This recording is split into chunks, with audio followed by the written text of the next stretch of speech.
어떤 악기든 배우는 것은 다 좋지만 특히 드럼의 경우에는 배우기 전에 반드시 사전에 체크해 보실 부분이 있는데요. 그것을 한번 정리를 해봤습니다. 드럼 연주가 엄청 멋있게 보이고 또 스트레스 해소에는 그만이라고 생각하시는 분들이 거의 대부분이죠. 물론 또 사실 그렇습니다. 그런 효과가 있어요. 하지만 배우고 난 다음에 그 지속 가능성 그리고 활용도를 생각해 보면은 그렇게 쉽게 접근하는 악기가 아닙니다.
제가 얼마 전에 유튜브 커뮤니티를 통해서 향후에 취미로 악기를 배운다면 어떤 악기를 배우시겠습니까? 라는 설문조사를 한 적이 있었어요. 거기에다가 제가 기타, 피아노, 색스폰, 드럼 이렇게 이제 4개의 악기를 제시했었어요. 여기서 이제 결과적으로는 가장 선호하는 악기의 비중은 드럼, 기타, 피아노, 색스폰의 순서였습니다. 여기서 주목할 악기가 드럼인데요. 무려 전체 투표율의 44%의 압도적인 비중을 차지했습니다. 그만큼 드럼에 대한 관심과 호응이 크다는 반증인데요. 자, 오늘은 이 드럼을 배우는 것에 대해서 말씀드리고자 합니다.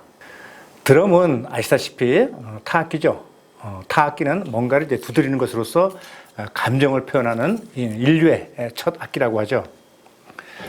여러분이 그 아기들을 보시면 잘 알 수 있는데요.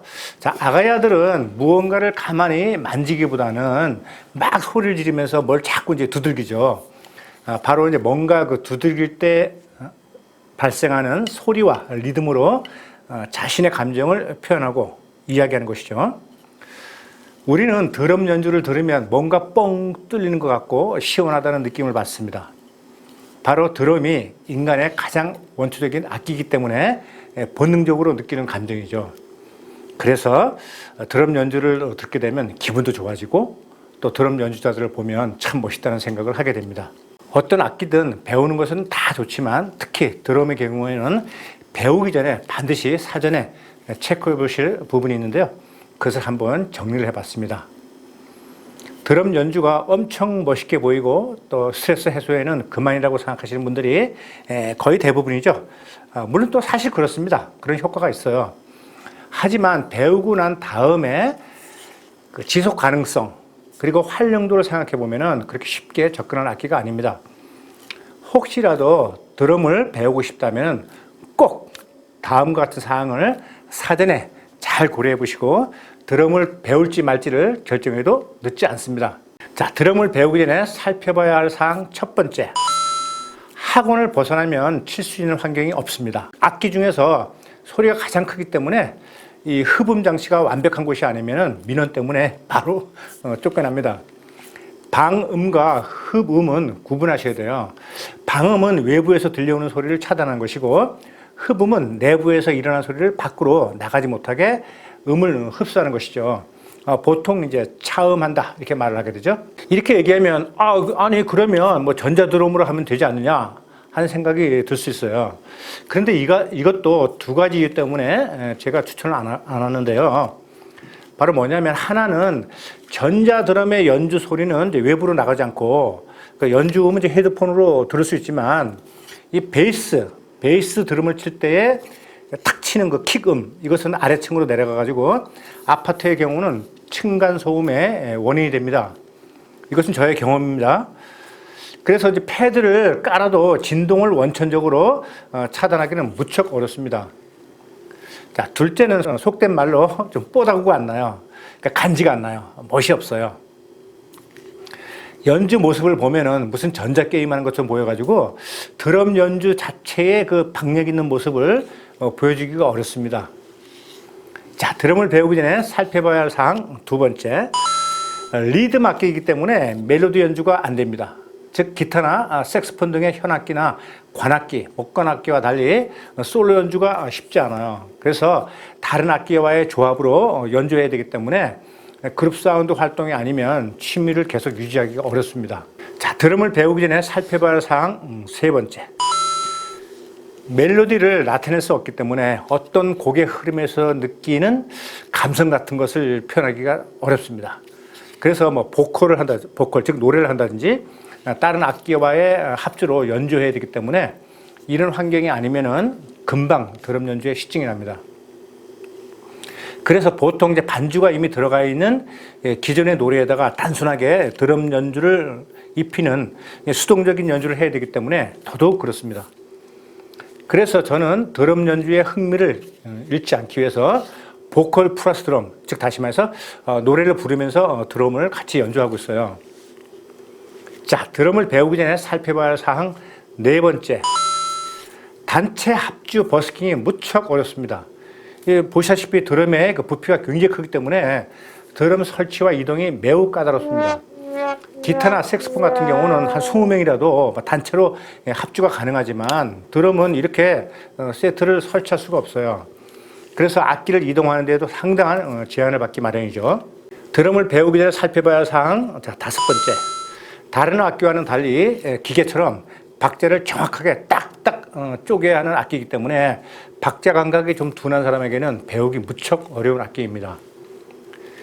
저의 그 개인 음악실에 이제 지인들이 놀러 오면 그 지인들의 행동을 보면은 사람들의 악기에 대한 생각을 살짝 엿볼 수 있는 것을 보여주게 돼요. 기타, 피아노 같은 것은 안 건드려요. 그리고 기타는 뭐 그냥 가볍게 뭐 줄을 한번 튕겨본다든지 또는 피아노는 건반을 몇 번 눌러보기만 하죠. 띵동땡 이렇게 하고 통통. 근데 색스폰도 아예 뭐 손도 안 대죠. 그런데 드럼만 보면 유독 드럼 세트 앞에 딱 이렇게 앉습니다. 그리고는 스틱을 들고 막 두들겨 봅니다. 왜 그럴까요?